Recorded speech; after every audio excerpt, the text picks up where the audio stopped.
नमस्कार, hot topic में आपका स्वागत है। मैं हूं अखिलेश शर्मा। आज दिन भर की खबरों में जो सबसे हॉट टॉपिक सामने आया है वो रहा है राहुल गांधी का बयान, जिसमें वो प्रधानमंत्री पर भारत चीन सीमा समझौते को लेकर झूठ बोलने का आरोप लगा रहे हैं। हालांकि रक्षा मंत्रालय ने इस पर बयान जारी किया है। तो भारत चीन के बीच सीमा विवाद के समझौते पर राहुल गांधी ने सरकार से कई सवाल पूछे हैं। लद्दाख के गोगरा और हॉट स्प्रिंग पर प्रधानमंत्री पर राहुल गांधी ने झूठ बोलने का आरोप लगाया है, जिसका जवाब रक्षा मंत्रालय ने बयान जारी करके दिया है। इधर दिन की बड़ी घटना में तृणमूल कांग्रेस के सांसद दिनेश त्रिवेदी ने राज्यसभा की सदस्यता से इस्तीफा देने का ऐलान सदन में ही कर दिया। वहीं राम भक्तों पर पथराव के बाद पत्थरबाजों के खिलाफ मध्य प्रदेश में कानून बनाने की तैयारी हो रही है। उधर बिहार में कोरोना की जांच के नाम पर हुए फर्जीवाड़े को लेकर कार्रवाई शुरू हो गई है। जांच में अब कई नए खुलासे हुए हैं। तो बात कर लेते हैं चीन के साथ हुए समझौते में भारतीय जमीन छोड़ने का आरोप राहुल गांधी ने लगाया है। इस पर रक्षा मंत्रालय ने एक बयान जारी कर इन आरोपों का खंडन किया है, उन्हें गलत बताया है। रक्षा मंत्रालय के मुताबिक यह कहना गलत है कि भारतीय क्षेत्र फिंगर 4 तक है। वास्तविक नियंत्रण रेखा फिंगर 8 तक है, इसलिए भारत फिंगर 8 तक गश्त की मांग दोहराता रहा है। चीन का भारत के 43,000 वर्ग किलोमीटर क्षेत्र पर अवैध कब्जा है, यह रक्षा मंत्रालय ने अपने बयान में कहा है। उन्होंने कहा है कि भारत अपनी इस जमीन को अपने नक्शे में दिखाता रहा है। रक्षा मंत्रालय के मुताबिक हॉट स्प्रिंग, गोगरा और देवसांग का विवाद भी जल्द सुलझा लिया जाएगा। और इससे पहले राहुल गांधी ने रक्षा मंत्री राजनाथ सिंह के कल संसद में दिए बयान का हवाला देते हुए कहा कि हमारी जमीन फिंगर 4 तक थी, फिर सेना को फिंगर 3 से क्यों लौटाया जा रहा है। राहुल गांधी ने सीधे सीधे प्रधानमंत्री नरेंद्र मोदी पर चीन के सामने सिर झुकाकर भारतीय जमीन चीन के हवाले कर देने का आरोप लगा दिया। दूसरी बात, जो स्ट्रेटेजिक एरिया है देप्सांग प्लेन्स का, जहां चाइना अंदर आया है, उसके बारे में एक शब्द नहीं बोला डिफेंस मिनिस्टर ने। वहां बैठे हुए हैं। गोगरा और हॉट स्प्रिंग्स के बारे में एक शब्द नहीं बोला, वहां बैठे हुए हैं। सच्चाई यह है कि हमारी जो पवित्र जमीन है नरेंद्र मोदी ने चाइना को दी है। यह सवाल है, इसका जवाब दें। उधर बीजेपी ने राहुल गांधी पर पलटवार किया है। पार्टी अध्यक्ष जेपी नड्डा ने पूछा कि क्या राहुल गांधी और चीन में कोई समझौता है। उन्होंने एक ट्वीट किया है। उन्होंने कहा है कि राहुल गांधी के चलते कांग्रेस के सर्कस का यह फिर एक नया नमूना सामने आया है। वो डिसएंगेजमेंट पर गलत दावा कर रहे हैं कि यह भारत की हार है। यह कांग्रेस और चीन के बीच के समझौते का ही एक हिस्सा है। क्या यह हमारी बहादुर सेना का अपमान नहीं है, जिसकी जो डिसएंगेजमेंट रणनीति की अगुवाई कर रही है।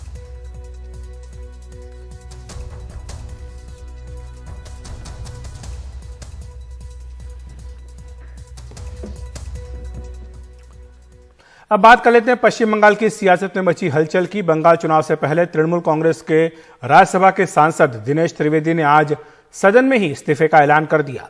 उन्होंने राज्यसभा में कहा कि मैं आज यहां से इस्तीफा दे रहा हूं। साथ ही कहा कि जिस तरह से बंगाल में हिंसा हो रही है, मुझे यहां बैठा बहुत ही अजीब लग रहा है कि आखिर मैं क्या करूं। खबर है कि दिनेश त्रिवेदी बीजेपी में जल्दी ही जा सकते हैं। और जाके बंगाल की भूमि में इसके लिए ड्यू प्रोसेस।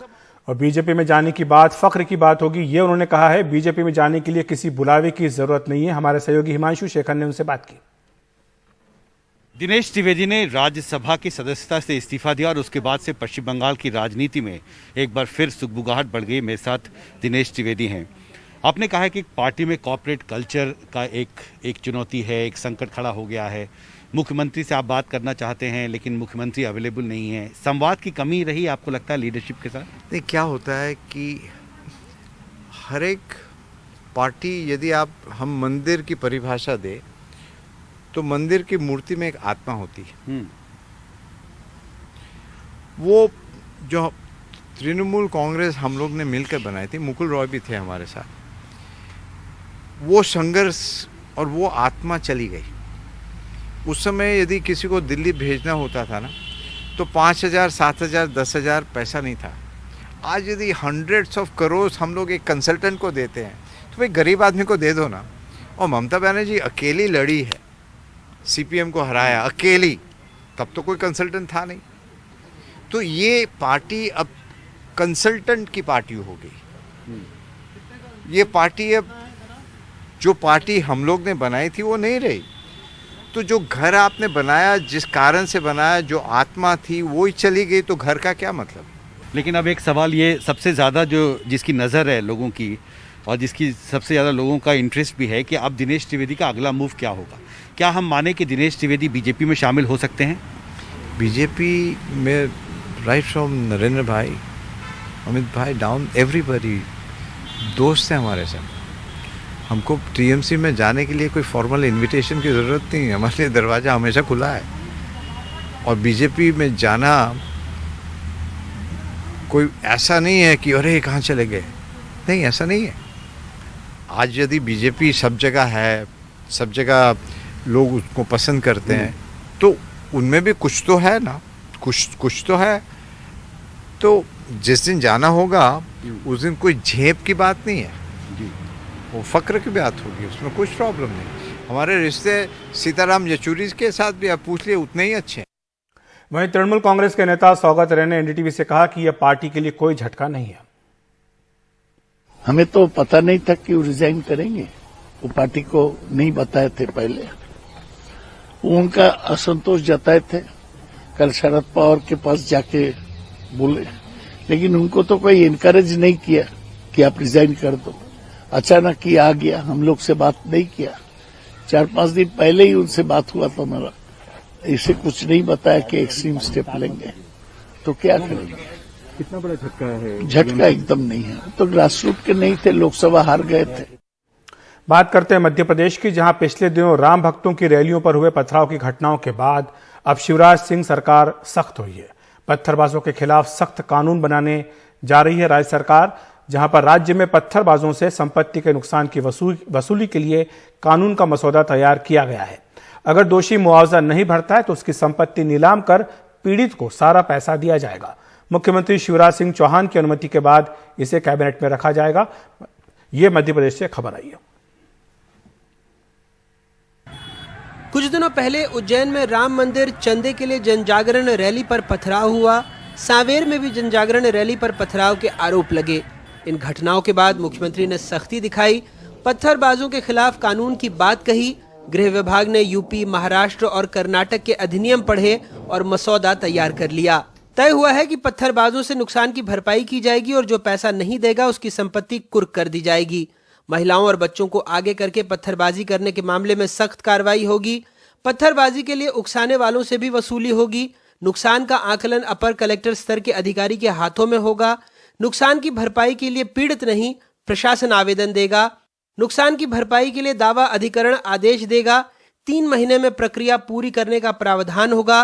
प्रदर्शन में शामिल सभी लोगों पर एक समान जिम्मेदारी तय होगी। नुकसान की राशि समय पर नहीं देने की स्थिति में ब्याज भी वसूला जाएगा। अपराधियों के खिलाफ कार्रवाई राजधर्म है, और इस तरह के मामले भी कि कहीं भी किसी पे भी पत्थर बरसा दो, ये कानून और व्यवस्था का कोई साधारण उल्लंघन नहीं है, इसलिए असाधारण कानून की जरूरत है। मगर इस कानून के प्रस्ताव पर विपक्षी कांग्रेस ने ऐतराज जताया है। अब पत्थरबाज के लिए कानून बना रहे हैं, तो ये सब कानूनों में पत्थरबाज हो, छुरीबाज हो, चाकूबाज हो या बंदूकबाज हो, ये सब के लिए कानून है और उसमें प्रक्रिया है, उसमें उसको गिरफ्तारी हो सकती है। लेकिन केवल ध्यान भटकाने वाली बात है, क्योंकि विकास के काम भारतीय जनता पार्टी की मध्य प्रदेश की सरकार कर नहीं पा रही है। इनके पास पैसे है नहीं, जितना बजट है उससे ज़्यादा ये लोन ले चुके हैं, तो कुल मिला के ध्यान भटकाने वाली बात है। लेकिन इन सब बातों को हम पूरी ताकत से विधानसभा में उठाएंगे और लड़ेंगे। हालांकि गृह विभाग का कहना है कि prevention of damage to public property अधिनियम 1984 में लोक संपत्ति को नुकसान पहुंचाने पर 5 साल तक की सजा का प्रावधान है। आईपीसी में बेदंगा और हिंसात्मक गतिविधियों पर कार्रवाई का उल्लेख है, लेकिन उसमें पत्थरबाजी शामिल नहीं है। नुकसान की भी भरपाई का कोई जिक्र नहीं है। सरकार का मानना है कि पत्थरबाजी एक गंभीर अपराध है, इसलिए अलग अलग राज्यों के प्रावधानों को पढ़कर इसके मसौदे को तैयार किया गया है। माना जा रहा है कि 22 फरवरी से होने वाले बजट सत्र में इसे पेश किया जा सकता है। वैसे विपक्ष को यही लगता है कि कहीं एक धर्म विशेष के खिलाफ हथियार के तौर पर इसका इस्तेमाल न किया जाए। भोपाल से कैमरा पर्सन रिजवान खान के साथ अनुराग द्वारी, एनडीटीवी इंडिया।